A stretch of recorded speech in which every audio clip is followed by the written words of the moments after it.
Satyanarayanachari parent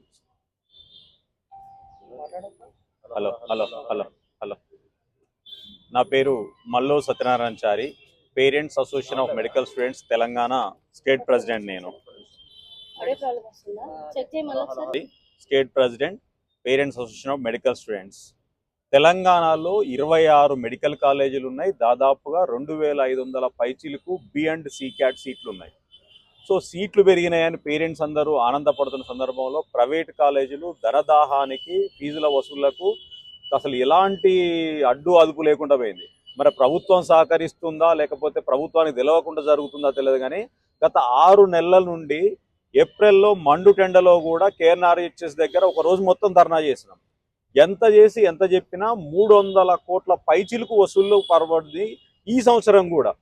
so దీని మీద మేము హైకోర్టులో రిట్ పిటిషన్ వేసినాం. పేరెంట్స్ తరఫున టీఎఫ్ఆర్సీకి ఆర్డర్ ఇచ్చింది. సో ఆర్డర్ కూడా స్పష్టంగా ప్రైవేట్ కాలేజీలు టోటల్ కోర్స్ ఫీజు ఎంత అనేది చెప్పినప్పటికి కూడా, ఫర్ ఎగ్జాంపుల్ మనం కామినేని మెడికల్ తీసుకుంటే వాళ్ళకు 58,50,000 తీసుకోవాలి పర్ ఇయర్. అయినప్పటికీ కూడా 65 లక్షలు కడితే లోపలికి రావాలి, లేకపోతే రావద్దని గేట్ ముంగట ఆపి వెళ్ళగొడుతున్నారు. చెలమెడ కాలేజ్ 58,50,000 తీసుకోవాలి. మాకేం సంబంధం లేదు, మాకు టీఏఎఫ్ఆర్సీ కాదు, గవర్నమెంట్ కాదు, మాకు సుప్రీంకోర్టు చెప్పాలంటారు, లేకపోతే ఎన్టీఏ చెప్పాలంటారు, లేకపోతే ఎన్ఎఫ్సి చెప్పాలంటారు తప్ప ఒక ఆర్డర్ కాడికి పోతే ఇంకొక ఆర్డర్ చెప్పాలని అంటూనే ఒక్కొక్క కాలేజీ పర్ ఇయర్కు 10 నుండి 15 కోట్ల రూపాయలు వసూలు చేస్తుంది. సో దీంట్లో పేరెంట్స్ ఇండ్లు అమ్ముకొని, జాగాలు అమ్ముకొని పిల్లల్ని చదివించాలని ఒక ప్రయత్నం చేస్తుంటే ఎంత ఇచ్చినా కూడా ఇంకా కొంత ఫీ డ్యూ ఉందన్నట్టుగా తీసుకొచ్చి ఈ 100 కోట్ల వసూళ్లను ఆపే నాదుడే లేదన్నట్టు జరుగుతుంది. సో దీని మీద పేరెంట్స్ అసోసియేషన్ చాలా సీరియస్గా ఖండిస్తుంది. కాలేజీలకు ఇప్పటికే లెటర్లు పోయినప్పటికీ కూడా వాళ్ళు స్పందిస్తలేరు. ఈరోజు మరొకసారి టీఏఎఫ్ఆర్సీని వచ్చినాం. మీరు ఇచ్చిన లెటర్లు వాళ్ళు బేఖాతారు చేస్తున్నారు. మీరు ఏ లెటర్ ఇచ్చినా కూడా వాళ్ళు పట్టించుకుంటలేరు. మరి మీరు ఇచ్చినా పట్టించుకోరు, యూనివర్సిటీ ఇచ్చినా పట్టించుకోరు, మరి గవర్నమెంట్ పట్టించుకోదు. మరి పేరెంట్స్కి అసలు దిక్కేవాడు. మేము గాలిలో దీపం పెట్టి దేవుడా బాంచనట్టుగా ఉంది మా పరిస్థితి. ఎవరు ఆర్డర్ ఇవ్వాలి? ఆడికి పోతే పిల్లల్ని మేము ఫెయిల్ చేస్తాం, మీ నాన్న టీఏఎఫ్ఆర్స్ ఆఫీసు పోయింది కాబట్టి నువ్వు ఈసారిగా డిటైన్ అవుతావు, నువ్వు కరెక్ట్గా చదివినా కూడా మేము డిసిప్లినరీ యాక్షన్ తీసుకుంటామని పిల్లల్ని భయపట్టిస్తున్నారు, టార్చర్ చేస్తున్నారు. ఈసారి నీ ఇంటర్నల్ రాయనీయమంటున్నారు, అటెండెన్స్ తీసేసి డిటైన్ చేస్తున్నామంటున్నారు. ఇదివరకు ఒకసారి స్టైఫండ్ మీద కొట్లాడిరని 22 మందిని డిటైన్ చేసిన కాలేజీలు ఉన్నాయి. సో అంటే మీరు అడిగినంత ఫీజులు ఇవ్వాలి, లేకపోతే డిటైన్ చేస్తారు, ఫెయిల్ చేస్తారు. మీరు ఏమైనా సామంత రాజులా, లేకపోతే మీ సపరేట్ రాజ్యాంగం ఉందా? మీరు ఈ ఎన్ఎంసీ రూల్స్ కానీ, టీఏఎఫ్ఆర్సీ రూల్స్ కానీ, యూనివర్సిటీ రూల్స్ కానీ మీరు ఒబేగా అయ్యే పరిస్థితి ఉండదా?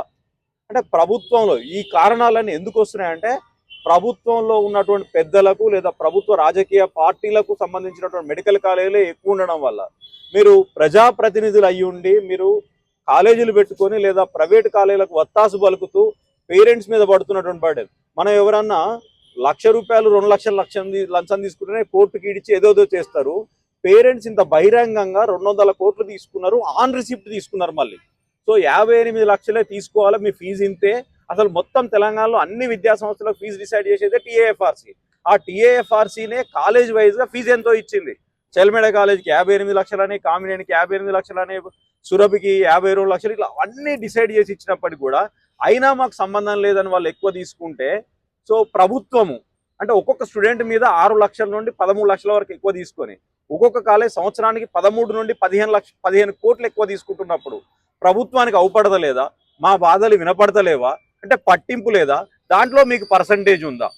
సో ప్రభుత్వం ఇకనైనా స్పందించి పేరెంట్స్ దగ్గర తీసుకున్నట్టు అదన ఫీజులు ఇవ్వడానికి కరెక్ట్గా గైడ్ చేయకపోతే భవిష్యత్తులో అసెంబ్లీ ముట్టడి జరగవచ్చు, లేదా సెక్రటరియట్ ముట్టడి జరగవచ్చు, కాలేజీల ముట్టడి జరగవచ్చు పెద్ద మొత్తంలో. ఎందుకంటే 50,000 మంది విద్యార్థులు ఉన్నారు, మెడికల్ విద్యార్థులు యూజీలో. వాళ్ళ పేరెంట్స్ కలిస్తే మేము 1,50,000 మంది అవుతాం. 1,50,000 మంది ఒకటేసారి సెక్రటరియట్ ముట్టడికి వస్తే ఏం జరుగుతుందో ఆలోచించుకోవాలి. ఇప్పటికే ఢిల్లీలో జెన్జీ మూవ్మెంట్ చూశారు, జార్ఖండ్లో మూవ్మెంట్ చూశారు, తమిళనాడులో చూశారు.